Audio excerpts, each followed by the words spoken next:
నాకు దొరికింది రమ్ము. ఏ కష్టాలకైనా ఎదురుపోయి నిన్ను రానులే చూస్తానమ్ము.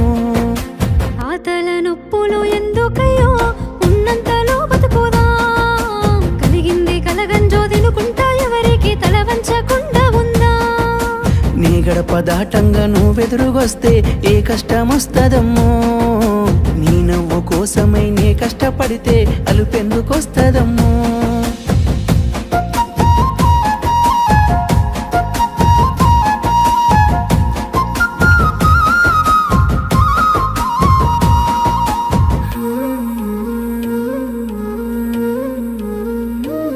నీకు సొమ్ములు లేవు అని